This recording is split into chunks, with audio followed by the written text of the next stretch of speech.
Gimana caranya ini jadi rektor harus sering bertemu.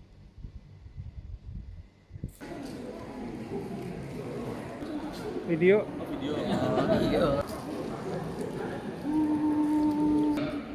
Jadi bagi yang mereka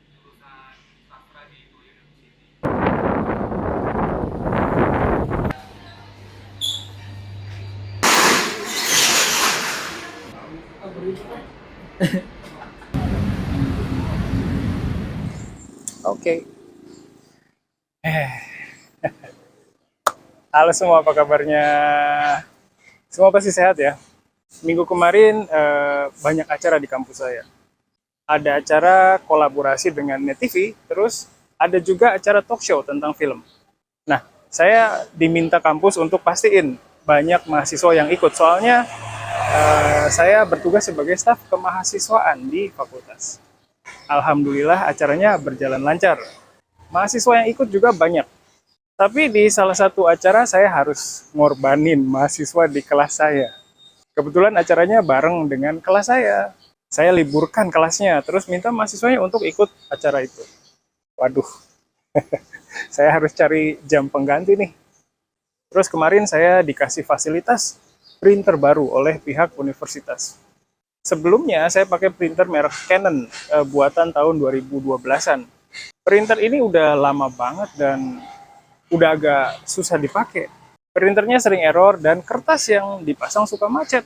Gara-gara itu kadang saya harus numpang ngeprint di ruang kerja teman saya yang lain. Saya berusaha sabar dan pakai printer itu selama 2-3 bulanan. Tapi akhirnya kesabaran saya habis dan putusin untuk minta printer baru ke universitas.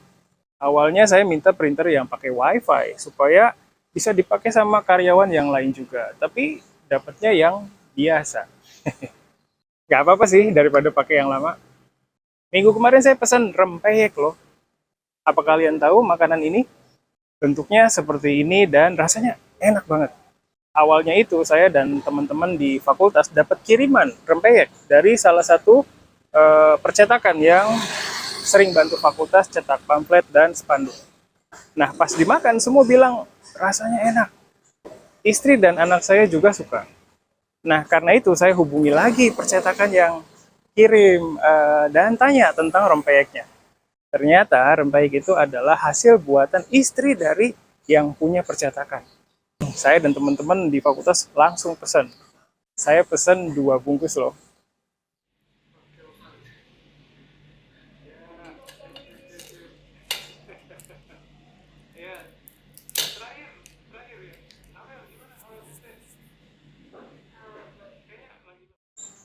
Oke, ya. Oke, itu tadi cerita keseharian saya. Minggu kemarin laptop Najmah rusak dan nggak bisa nyala. Najmah akhir-akhir ini jarang pakai laptop soalnya udah punya tablet. Nah kemarin dia perlu laptop soalnya ada ujian di sekolah. Ujiannya berbasis internet jadi dia perlu pakai laptop. Saya bilang ke dia untuk pakai tablet aja, tapi kata Najmah nggak bisa pakai tablet soalnya harus install aplikasi dan untuk pakai aplikasi itu harus pakai laptop. Gara-gara itu saya dan istri buru-buru ke Harko Mangga 2 untuk perbaiki laptopnya Najma. Akhir-akhir ini saya sering pergi berdua aja dengan istri saya, soalnya Bintang dan Najma udah bisa kami tinggal di rumah. Kalau dulu mereka nggak bisa ditinggal, soalnya mereka ngerasa takut kalau di rumah cuma berdua. Tapi sekarang kayaknya mereka lebih seneng kalau orang tuanya nggak ada di rumah. Yang lebih bikin kaget lagi adalah Bintang. Dia sekarang udah bisa ditinggal sendirian di rumah loh. Pas ninggalin Bintang di rumah, biasanya pas kami perlu belanja ke supermarket dekat rumah aja sih. Kami juga nggak tega ninggalin Bintang lama-lama. Oke, maaf. Balik lagi ke cerita tentang laptopnya Najmah ya.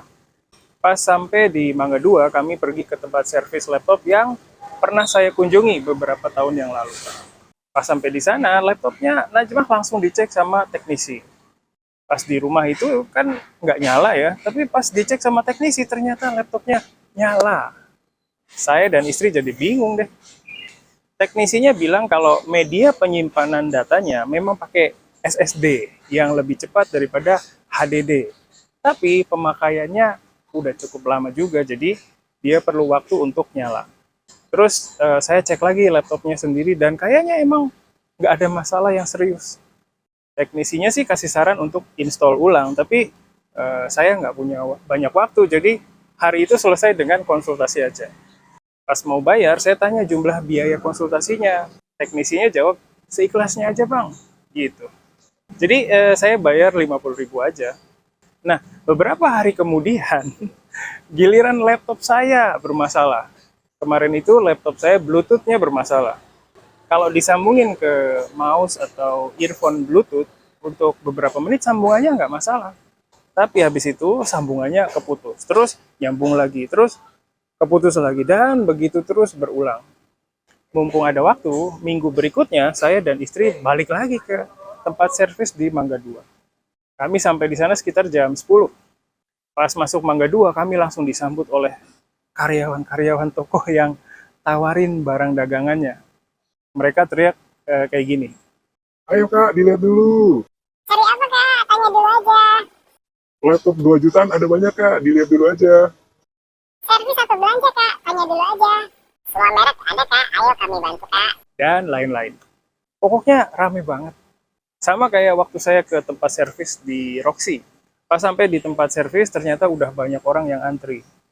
Terus saya ketemu juga dengan teknisi yang perbaiki laptopnya Najmah minggu sebelumnya. Terus dia tanya, kenapa lagi bang laptopnya? Terus saya jawab, kalau kali ini saya bawa laptop yang lain. Terus saya jelasin masalah laptop saya.